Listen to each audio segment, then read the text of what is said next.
Wish happy birthday Moshika. Moshi சிறப்பாக நடைபெற்றது. நமது மோஷிகாவுக்கு பர்த்டே முடிஞ்சு கேட்க வேண்டி பிரியாணி சாப்பிட்டு அப்படியே ஒரு ஆட்டத்தை போட்டுங்க, தாயத்தை உருட்டுனுங்க, சீட்டை ஆடினுங்க. அப்படியே 12 மணி ஆயிடுச்சு. அப்படியே மல்லா கடிச்சு படுத்து தூங்கிட்டேங்க. காலையில் 12 மணிக்கு கிளம்புங்க. திரும்ப மீதி ஆன பிரியாணியை நல்லா சூடு பண்ணி அமைக்கிட்டு அப்படியே எல்லாம் கொட்டாய் விட்டுன்னு படுத்து தூங்கிட்டாங்க. ஓகே, சிறப்பாக நடைபெற்றது. Thank you, welcome. ஃபுல் வீடியோ பார்த்து என்ஜாய் பண்ணுங்கள், சப்ஸ்கிரைப் பண்ணுங்கள், மறக்காமல் ஷேர் பண்ணிட்டுங்க. Thank you, welcome. தேனுடைய மம்மி, மோஷி, அவங்க டேடி, பாட்டு எல்லாரும் வந்து சேர்ந்து ஒரு என்ஜாய்மெண்ட் கொண்டாடியது இந்த ஒரு சிறப்பான ஒரு பர்த்டே பார்ட்டி. இதில் வந்து பார்த்தீங்கன்னா மயில் அவர்கள் வந்து பிரியாணி அண்டாவை வந்து வச்சு காலையிலிருந்து மாலை வரை பிரியாணி விடாமல் செய்து மிகப்பெரிய ஒரு சாதனை படைச்சிருக்காங்க. அவங்களுக்கு வந்து மிகப்பெரிய ஒரு வாழ்த்துக்களை தெரிவிச்சுக்கலாம். ரெண்டாவதாக பார்த்தீங்கன்னா நம்ம அனுசரி, ஹரி, சொரி என்கிற இருவரும் காய்கறிகளை அறுத்து நறுக்கி தள்ளி விட்டார்கள். அவர்களுக்கு வந்து பரிசாக ஒரு பாவக்காயை கொடுத்துருவோம். அத்துடன் தேனு, மோசிகை காலையிலிருந்து மாலை வரை அவங்களும் அயராமல் பாடுபட்டு பிரியாணி செய்து அசத்தி வந்தனர். அதற்காக உதவி செய்தனர். தாய் கிழவி வந்து பார்த்திங்கன்னா காலையிலேருந்து இரவு வரை விடாமல் பயங்கரமான ஹார்ட் ஒர்க்லாம் பண்ணி அந்த பிரியாணி சட்டியை வந்து காலி பண்ணிட்டாங்க. இருந்தாலும் அவங்களும் பயங்கரமான ஹார்ட் ஒர்க்லாம் பண்ணியிருப்பாங்க. நம்மளுக்கு வாழ்த்துக்கள் சொல்லியிருந்தோம். ஏகாம்பரம் வந்து நைட்டு ஒரு 8 மணிக்கு மேலே வந்தார். தப்புன்னு இந்த பர்த்டே ஃபங்க்ஷனில் வந்து வெடிக்கிற அந்த பட்டாசை வெடித்து தள்ளிட்டு எல்லாரும் உற்சாகப்படுத்திட்டு அப்படியே 4 கிலோ கேக்கு அப்படியே லபக்குன்னு அபேஸ் பண்ணி அமைக்கிட்டாரு. அதையும் 10ன்னு சொன்னார். உடனே பக்கத்தில் இருக்கிற ஸ்ரீ சாய்ராம் பேக்கெட்டுக்கு ஆர்டர் கொடுத்தோம். அவரே வளைச்சி போட்டு ஒரு 50 கிலோ கேக்கை ஒன்று ஆர்டர் பண்ணி கொடுத்துங்க. அதையும் அமைக்கிட்டு மல்லாக்கப்படுத்தார். அவரை வெடிஞ்சு தான் கவர்ந்து படுத்தார். அந்த அளவுக்கு சரியான தூக்கம். நம்ம சர்ஃபெக்சல் என்கிற பாலா பார்த்தீங்கன்னா சரியான ஹார்ட் ஒர்க்கு.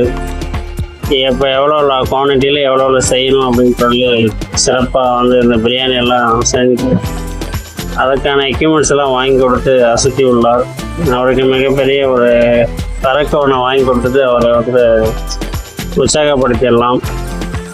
அதுக்கு மேலே அவங்களுடைய குழுவினர்கள், ஃபேமிலிகள், பக்கமாக உறவினர்கள் எல்லாரும் வந்து மிக சிறப்பான இந்த விருந்தை வந்து ஏற்பாடுபடுத்தி நல்ல உற்சாகத்துடன் நைட் ஒரு 9 மணி வரை இந்த விழாவை வந்து சிறப்பித்து கொடுத்தார்கள். அவர்களுக்கும் நன்றியை தெரிவித்துக் கொள்கிறோம்.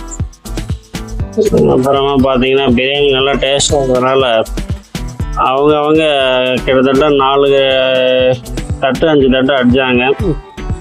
உடனே டீ குடித்தாங்க, இஞ்சி டீ வச்சாங்க, லெமன் டீ வச்சாங்க. திரும்ப பசி எடுத்துச்சு. திரும்ப 2 மணிக்கு ஒரு டைம் ஒரு ஓட்டு ஓட்டினாங்க. வெடிகால் 5 மணிக்கு ஒரு ஓட்டு ஓட்டிட்டு நல்லா கமுதடிச்சு படுத்தவங்க தான் காலையில் 12 மணி வரைக்கும் சரியான தூக்கம். இப்படி பல அழகான ஃபங்க்ஷனுகளை வந்து சிறப்பாக நடத்தி ஒரு என்ஜாயாக இருந்தாங்க. இந்த மோஷிகாவுடைய பர்த்டே பார்ட்டி வந்து எவ்வளவு சிறப்பாகவும் செழிப்பாகவும் நடைபெற்றதற்கு இத்தனை நல்ல உள்ளங்களையும் பாராட்டி ஆக வேண்டும். ஓகேங்களா? நம்ம நிஷா வந்து பார்த்தீங்கன்னா பயங்கரமான ஹார்ட் ஒர்க்லாம் பண்ணாங்க. அவங்க தான் வெங்காயத்தை அறுத்தடுத்த கண்ணில் தண்ணியாக ஒழுகி அந்த பிரியாணிக்கே வந்து மிக ஒரு பெரிய ஒரு செலிப்ரிட்டியாக இருந்தாங்கன்னா அது பெரிய விஷயம்தான். கிட்டத்தட்ட அவங்களும் ஒரு 6-7 தட்டு அடித்தாங்க, இல்லைன்னு சொல்லக்கூடாது. அந்த தட்டு அடிச்சதுக்கு அளவு அவங்களும் ஹார்ட் ஒர்க் பண்ணாங்க. அதனால் அவங்க பாராட்டி ஆக வேண்டாம். எப்படின்னு நிஷா பிரியாணி இது வந்து பார்த்தீங்கன்னா 7வது ஓட்டு. இதுக்கு முன்னாடி 6 ரவுண்டு அடிச்சுட்டு 7வது ரவுண்டு நல்லா இருக்கு அது கிளப்பிட்டே இருக்காங்க. ஸோ இத்துடன் இந்த நிகழ்ச்சி கொக்கு வித் கோமாளி ஷோ வந்து முடிவு கூட்டுறது.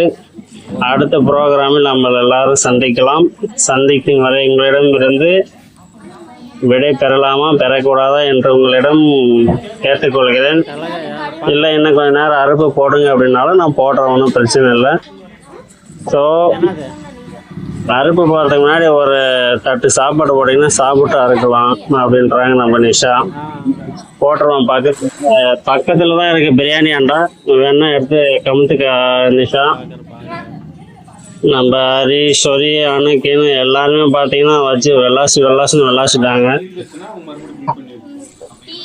நல்லா சீரும் சிறப்பமாக நடைபெற்றது. எழவே முடியல நிஷாவால். அப்புறம் நான் தான் தூக்கி விட்டேன். வெறும் லெக் பீஸாக வருது. இது என்ன பாலா இல்லை பாயாசமான்னு தெரியல, ஏதோ ஒயிட்டாக இருக்குது. நிச்சயமாக தயிர் பச்சடியாக தான் இருக்கணும். ஸோ ஸ்வீட்ஸ் தயிர் பச்சடி.